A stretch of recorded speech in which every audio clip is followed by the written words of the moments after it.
Delhi police Jamia की library के अंदर घुस करके छात्रों को मारती है। पुलिस ने स्टूडेंट्स के घर पे कॉल किया है। क्यों किया है पुलिस ने उनके घर पे कॉल? क्या वो क्रिमिनल्स हैं? क्या उनके खिलाफ कोई एफआईआर है? 5:30 बजे स्टूडेंट्स को उठा लिया गया नींद से, पुलिस की 3 अलग अलग गाड़ियों में भरा गया, अनडिस्क्लोज लोकेशंस पे ले जाया गया। मज़हर आसिफ और जामिया के प्रॉक्टर को बिना चूचा इफ बट किए माफ़ी मांगनी होंगी उन 17 स्टूडेंट से कि वो मोदी जो हिंदू राष्ट्र का झूठ कहता है। जब ये पूछा जाता है तो बोलते हैं अरे मुस्लिम कम्युनिटी तो इतना बच्चा पैदा करती है इसलिए होता है। आपका हिंदू राष्ट्र नहीं है, वो अडानी राष्ट्र है। दिखाए सबूत, कहाँ है वो सीसीटीवी जिसमें स्टूडेंट्स तोड़फोड़ कर रहे हैं। तो दोस्तों, जैसा कि आप जानते हैं कि 17 बच्चों के सस्पेंशन को लेकर आज जंतर मंतर में प्रोटेस्ट हो रहा है। मेरे साथ नेहा मौजूद है। मैं जानने की कोशिश करूंगा पूरा जो ये घटनाक्रम हुआ कि बच्चे शांतिपूर्वक प्रोटेस्ट कर रहे थे। ऐसा आरोप लगा कि इनके पास आपत्तिजनक सामग्री थी, कैंटीन में तोड़फोड़ की गई। सीए एनआरसी को लेकर हर साल जो है एक प्रोटेस्ट होता है छोटा मोटा, परमिशन उसके लिए नहीं दी जा रही, बच्चों को पुलिस उठा के ले जाती है। पूरा क्या मामला था नेहा? देखिए 2019 में पूरे देश को मालूम है कि 2019 15 दिसंबर को किस तरीके से दिल्ली पुलिस जामिया की लाइब्रेरी के अंदर घुस करके छात्रों को मारती है, यूनिवर्सिटी की प्रॉपर्टी को डैमेज करती है। स्टूडेंट्स को हॉस्पिटल पहुंचना पड़ता है। यूनिवर्सिटी को इतना पैसा लगा करके उसको अब वो जाके ठीक हुई है लाइब्रेरी। पूरा देश जानता है, वो वीडियो सबके पास है। इस हिंसा को याद करते हुए और उस हिंसा के खिलाफ जो रेजिस्टेंस पैदा हुआ था उसको याद करते हुए जामिया के स्टूडेंट्स हर साल 15 दिसंबर को एक साथ आते हैं और याद करते हैं। हर साल होता है ये 2019 के बाद से। पिछले साल 2024 में भी ये हो रहा था। जब ये हुआ पिछले साल तो उसके रिस्पांस में जामिया ने 4 स्टूडेंट्स को शो कॉज नोटिस भेजा। उन चारों स्टूडेंट्स ने लगभग सेम कॉपी पेस्ट करके रिस्पांस भेजा वापस उनका। उनमें एक स्टूडेंट थे जिनका नाम कॉमरेड सौरभ है, उनको सिंगल आउट किया गया और सिर्फ उनके ऊपर डिसिप्लिनरी इंक्वायरी बिठाई गई बोल के कि तुम्हारा रिस्पांस अनसेटिस्फैक्ट्री था। पहली बात तो एक इंसान का आपको रिस्पांस अनसेटिस्फैक्ट्री कैसे लगा जबकि सब लोगों ने सेम रिस्पांस दिया था? उनको सिंगल आउट किया गया और स्टूडेंट्स ने एक साथ आके डिसाइड किया कि वो एक इंडेफिनिट सिट इन का कॉल देंगे, अनिश्चितकालीन धरना देंगे। अनिश्चितकालीन धरने के एक रात पहले एक और साथी हैं, ज्योति नाम है उनका, उनके ऊपर भी सेम नोटिस आया डिसिप्लिनरी कमेटी का। इंडेफिनिट सिट इन बैठा, 3 दिन तक चला। तीसरे दिन और इस तीसरे दिन में सुबह पुलिस की तरफ से जामिया एडमिनिस्ट्रेशन ने जो स्टूडेंट्स प्रोटेस्ट पे बैठे थे, जो एक्टिविस्ट हैं जानते हैं कैंपस में, उनका निजी नंबर निकाल करके पुलिस को दिया और पुलिस से कॉल करवाया। पुलिस ने स्टूडेंट्स के घर पे कॉल किया है। क्यों किया है पुलिस ने उनके घर पे कॉल? क्या वो क्रिमिनल्स हैं? क्या उनके खिलाफ कोई एफआईआर है? क्या उनके खिलाफ कोई कंप्लेन है? क्या हक बनता है पुलिस का कि किसी भी आम छात्र को वो भी उनके घर पे कॉल करके बोलें कि अपने बच्चों को उठा लो वरना एफआईआर करेंगे? दूसरा, जामिया एडमिनिस्ट्रेशन का क्या हक बनता है? किस बिना पे उसने स्टूडेंट्स का प्राइवेट इन्फॉर्मेशन दिल्ली पुलिस के साथ शेयर किया है? मुस्लिम स्टूडेंट्स हैं, जामिया नगर में रहते हैं, एक माइनॉरिटी इंस्टीट्यूशन में पढ़ते हैं, आप कैसे किसी का भी डिटेल्स इस तरीके से पुलिस के साथ शेयर कर सकते हैं? उन्होंने तो वो दीवार पे भी लगा दिया था, नोटिस लगा दिए थे। हाँ, वो बाद में हुआ था। हाँ, तो सिट इन हुआ। उसके बाद रात में, जिस तीसरे दिन के रात में स्टूडेंट्स को सस्पेंशन नोटिस आया, जिसमें कॉमरेड मिशकात, कॉमरेड शाहजहां, इनको सस्पेंशन नोटिस आया। कॉमरेड सौरभ और ज्योति को भी सस्पेंड कर दिया गया। मतलब रातों रात, बिना इंक्वायरी, बिना कुछ कमेटी, बिना ये एविडेंस दिए कि आपके खिलाफ क्या सबूत है, बिना ये बताए कि आपको अपनी सफाई में क्या कहना है, सीधा सस्पेंशन, सीधा आउट ऑफ बाउंड ऑर्डर और सीधा ये बोला गया कि हम आईडी कार्ड सीज कर लेंगे अगर आप मिले कैंपस में, ये बोला गया। उसी के अगले सुबह 5:30 बजे स्टूडेंट्स को उठा लिया गया नींद से, पुलिस की 3 अलग अलग गाड़ियों में भरा गया, अनडिस्क्लोज लोकेशंस पे ले जाया गया। 12 घंटे तक हम पुलिस स्टेशन के बाहर खड़े रहे।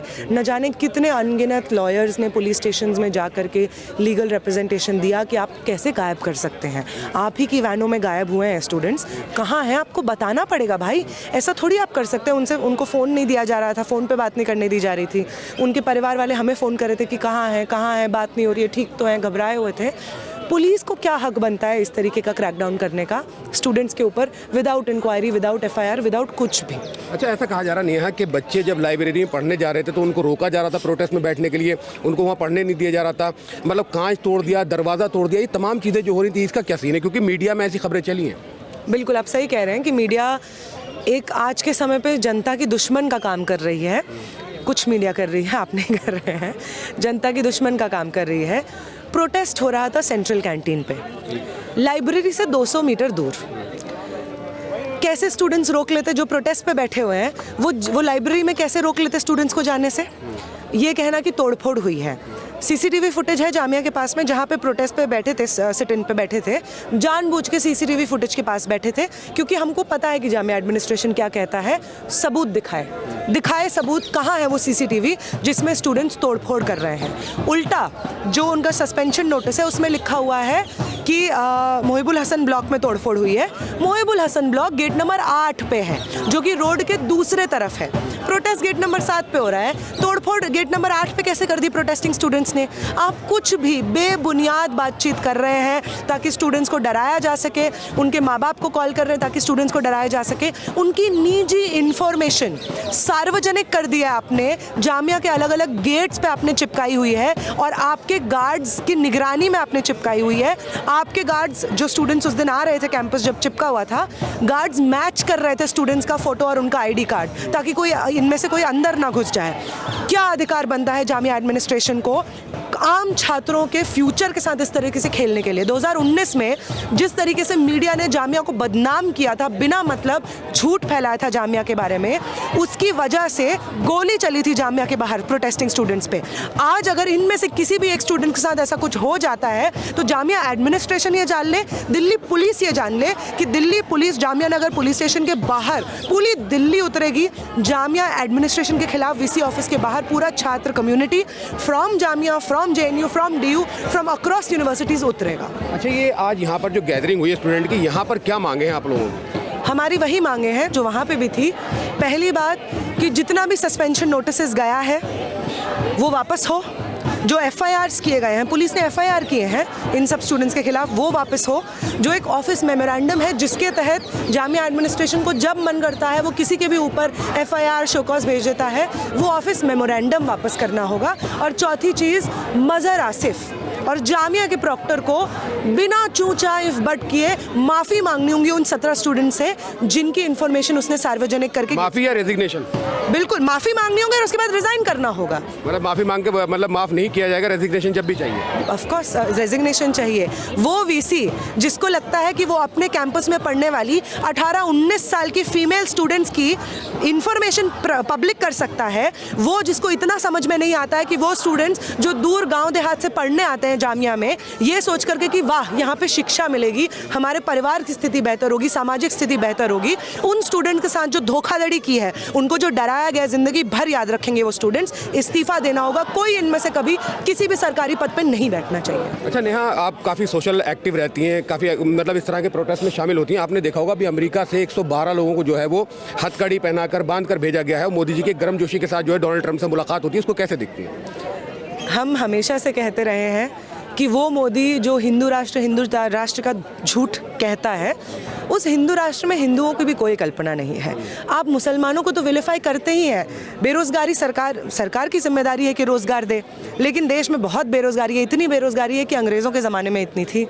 क्यों है? जब कोई पूछता है तो बोलते हैं अरे मुसलमान फैला रहे हैं। जब ये पूछा जाता है कि जो स्वास्थ्य व्यवस्था है उसके इतने बुरे हाल क्यों हैं, क्यों ऐसा है कि गरीब जनता सड़कों पे मरने के लिए मजबूर है, एम्स सफदरजंग के बाहर लोग दम तोड़ देते हैं उनका नंबर, इलाज का नंबर आने से पहले, जब ये पूछा जाता है तो बोलते हैं अरे मुस्लिम कम्युनिटी तो इतना बच्चा पैदा करती है इसलिए होता है।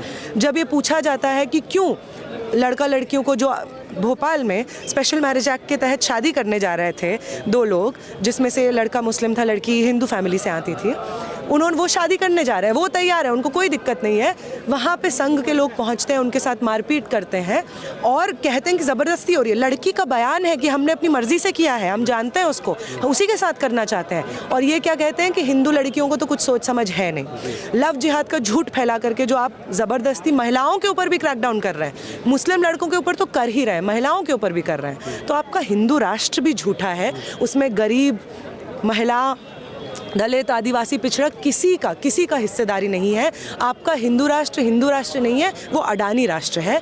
आप बार बार इलेक्टोरल बॉन्ड्स के माध्यम से जिन अडानी से पैसा लेते हैं, जिन कॉर्पोरेट्स पूंजीपतियों से पैसा लेते हैं, उन्हीं के फेवर में पावर में आने के बाद में सारे लॉज बनाते हैं। इसलिए आज के समय पे कोई भला नहीं कर रहा है। इसीलिए जब अमेरिका से हथकड़ियाँ बेड़ियों में भेजा जाता है हिंदुस्तानियों को वापस, तो मोदी सरकार एक शब्द नहीं बोलती है। इसीलिए जब हिंदुस्तान के मजदूरों को इजराइल भेज दिया जाता है मरने के लिए, वहाँ पे युद्ध चल रहा है, यहाँ से मजदूर भेज दिया जा रहा है, तो यहाँ की सरकार कोई चूँ तक नहीं करती है। इसलिए होता है।